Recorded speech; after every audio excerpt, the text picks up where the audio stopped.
First Peter chapter 1 and verse number 5.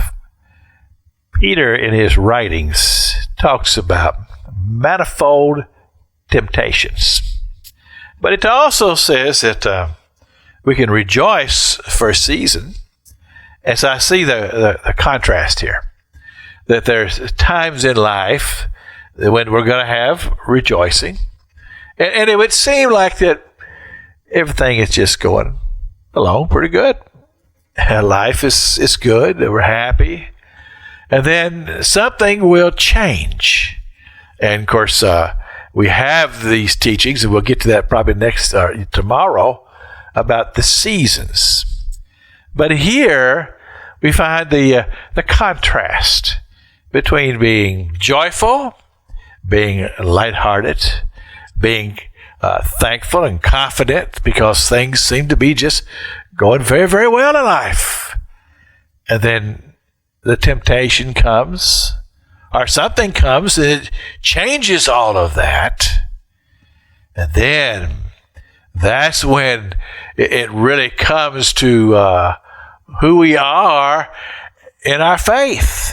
Whether our faith is going to sustain us through the manifold temptations, or are we going to find ourselves just wanting to just walk away? And when I say walk away, that means abandon faith, abandon church life, abandon any desire to have a spiritual relationship with God. We're just going to abandon all of that because there was that time of manifold temptations. That's time when I didn't feel like I was on fire for God, and almost to the point where I would convince myself that God has abandoned me.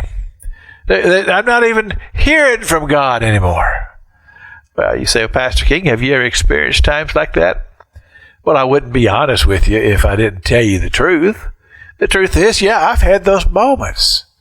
But I also am aware that even though the natural side of the person that I am, God never abandons me. I may feel that because now I'm not walking in the Spirit, so my spiritual person is not bringing this revelation to me of God's watchfulness and His love for me and His caring for me. Sometimes I may have been disobedient and have allowed sin to come into my life, and I didn't confess that sin and ask for forgiveness. And yes, that's gonna bring separation between me and God. Well, that can be fixed. That can be fixed. We just have to just get before God and just be honest. And it's always best just to be honest and just tell God what's happening in your life and make your confession, and then understand that He's faithful to forgive us. And I think that it's very important that every human being understands that we serve a loving God who allowed His Son Jesus Christ to lay down His life as a ransom for our sins. This is Pastor Jack King with the gospel on the radio broadcast.